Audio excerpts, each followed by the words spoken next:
Hello, all you paranormal pondering people. Welcome back to Michelle's Paranormal Pathways. We're getting down to the nitty-gritty of the conclusions of The House in Between.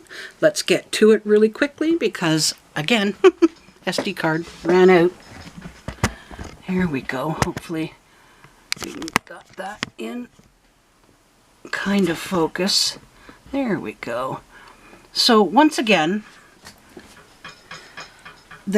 the conclusion tonight is that part of this may be paranormal. 90% of this is Alice and the investigative team. And I will try to get through and explain this quickly, or quicker than. So here's Alice's house, neighbor's house. One of the first shots of the documentary. But this is when the house was built. I've talked about it earlier.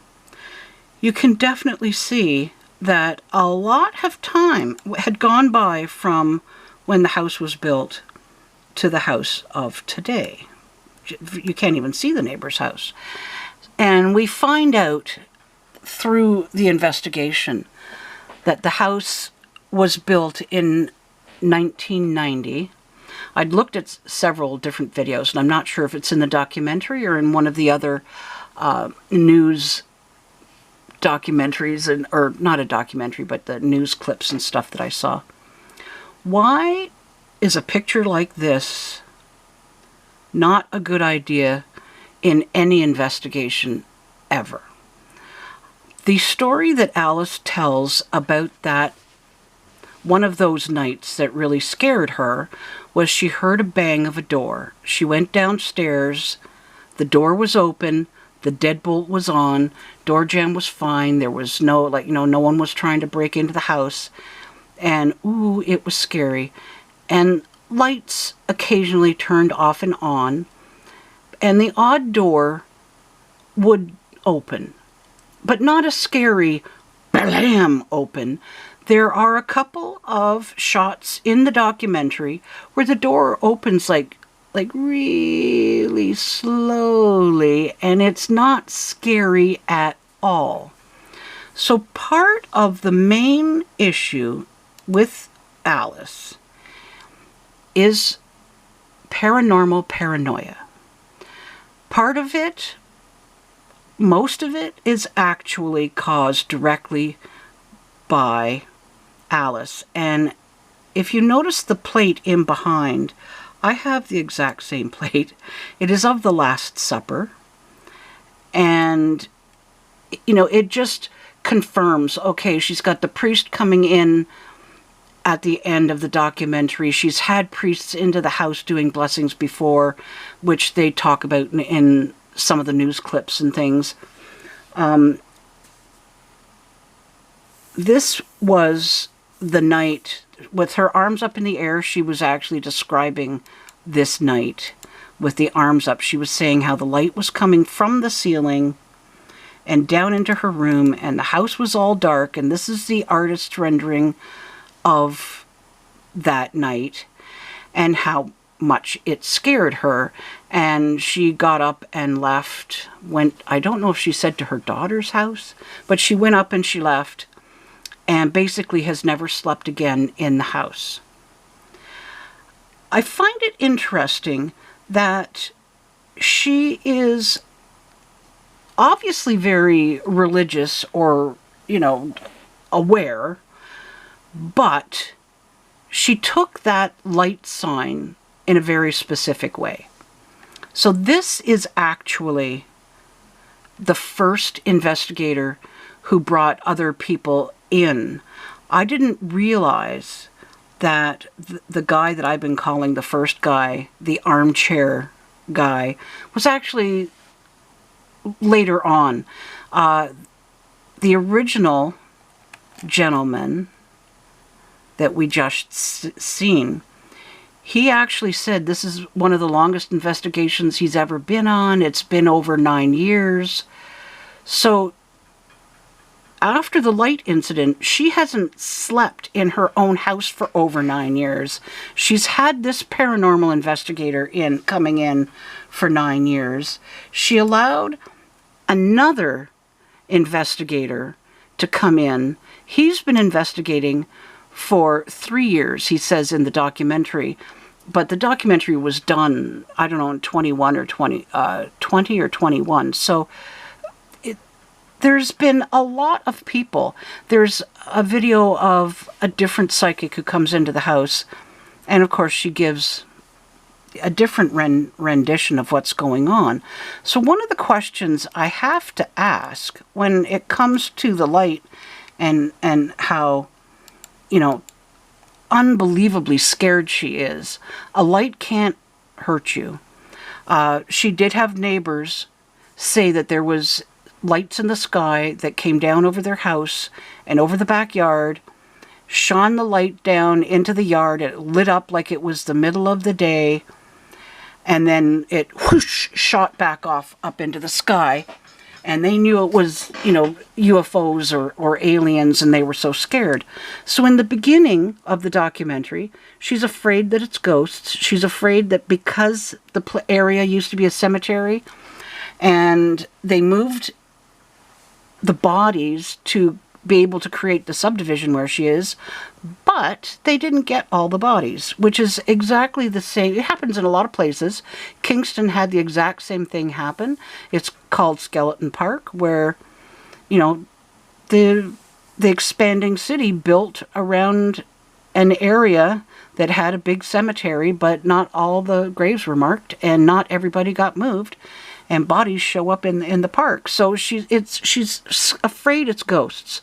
When it was doors opening and lights blinking, she was positive it was ghosts. With this light coming down, she's now positive it's aliens. But you have to ask yourself, why did she go there? Why is she so scared that that's what it is? Why didn't she think that it was angels coming down to protect her, for instance? Why didn't she think that it's maybe, you know, guides, you know, protecting her from something? But no, she went into the paranoid side of things. This red flag is such a big red flag because this is an EMF emitter. And this is a flyer that I bought. I didn't buy the flyer. I bought the ghost box from here. This is the exact same one in the picture right there. Looks exactly the same. And what it does is it emits EMF. Whoops. Sorry, that must have been a ghost. What it does is emits EMF waves. Because a lot of investigators or people that are trying to prove that something is paranormal will use these, especially when they're not getting results. So if you go into a house and you're expecting orbs or lights to blink or a ball to roll down the stairs and nothing is happening, a lot of people will try to make something happen by using one of these. The problem with an EMF emitter is that it will open up portals. And if you are trying to draw something there, and it doesn't matter whether it's good, bad, or indifferent, you're opening doorways and putting a big beacon out there. Hey, look, come here. This is where all the energy and the fun is. And if someone in this area is totally afraid or paranoid that something bad is there, this is putting that call out. Everybody who fits this vibration, this frequency, come here. This is where you need to be. So, very dangerous piece of equipment. It can be useful in the right hands of people that know how to clear after they've used it and how to stop and close those portals, which I will talk about in a bit. This flashlight really makes me concerned. They did not use it in the documentary, but thousands of investigators, psychics, mediums over the years that want to prove that paranormal stuff is going on will use this type of flashlight as a draw to get people to believe them. And how it works, you walk around the site with it on. Well, it's dark in here, I'm using the flashlight so I don't trip. Or, oh, let's see if there's animals in here. Or like, there's a million reasons why you could be using the flashlight. What they're doing is they're heating up the elements on the inside of the flashlight. Then you turn it off, you unscrew the front ever so slightly so that the connection is broken, the light goes off. Then with a big gesture, this can't possibly be used as a flashlight now, I'm going to put it down. Usually right beside an EMF emitter. And you say, if there's anyone here, please turn on the flashlight. They will be allowed to, their energy will turn on the light. Please, there's a whole big speech that goes with it. What happens is the element inside, the metal, which has expanded from heat because you were wandering around with it on for, 5, 10, 15 minutes. Once it's disconnected, it cools down. The metal shrinks, suddenly it touches again, and the light comes on. And you're like, see, that's paranormal proof. So when I see these two items together, I automatically go to massive red flag. But they showed this sitting on the table in a brief picture, but they didn't actually say anything about it. Now, did they not say anything because people like me know how this is used to fake stuff? I don't know. Is it just legitimate? The guy put the flashlight down because the table was there? Like, any number of reasons. I'm not saying that it was used wrongly in the documentary, but it can be, and you need to know that. And here we are again with the chandelier, and here is our armchair detective right here. Now, to be fair, he's really trying quite hard to help her. I know he is, but he is also curious to find paranormal evidence at all cost, and this is the perfect evidence of that when it's moving ever so slowly, he's sure it's paranormal.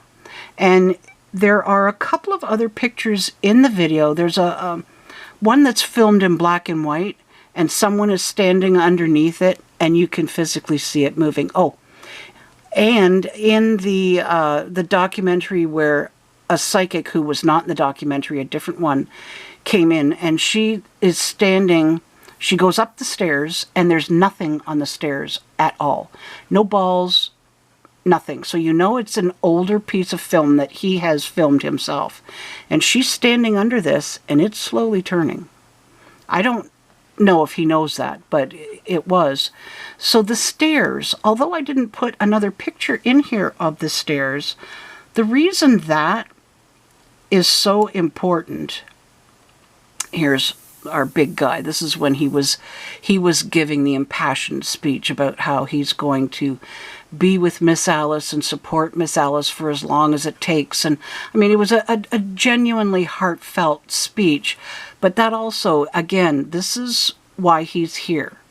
He doesn't want the house cleared, and neither do any of the other investigators. They want something paranormal to happen. And that's why the staircase and the dolls and the balls are so important. Because they are creating portals and inviting anything in to make it fall. They want it to happen no matter what. And poor Alice is kind of stuck in the middle. She does want to know what's going on. And at this point, she hasn't even been able to sleep in her own house for over a decade. So paranormal paranoia is there. And this, again, just showing, like, you've got to really pay attention to all these things. Like, here's the lamp or chandelier. And look, this particular, if someone was moving this around to get a better shot, boom, you're right in that pathway. If he walks under it, he's going to be within a foot of that chandelier. So just because you want something to be paranormal doesn't mean that it is. And the intention of the people in the house is, unless you know, like, are they all going for the same thing? Are they all trying to make sure it's paranormal and nothing else? Those are the massive red flags that makes me feel that most of the problems in this house is created by the investigators and Alice herself. So what is poor Alice to do? Well, we will talk about the priest and why it is getting worse and worse every time this guy shows up and does a blessing. And that'll be the final part to how Alice can actually solve this. And if you are on an investigation, you need to know how to, we call it draw down the light. You need to know how to clear properly. And that doesn't mean light a candle and burn some smudge. And we will talk about that in the next video, which will be the, all right, I think something's going on. How do we deal with this? Every investigator needs to know how to do it. Every person who is afraid and living alone in a house where she thinks something is going on needs to know how to do it for herself so that she can depend on herself, because everyone that she has brought into this house to help her has made the situation worse. So we'll see you in just a bit. Have a great night or a great day or a great afternoon, and we'll see you again soon. Thanks for watching.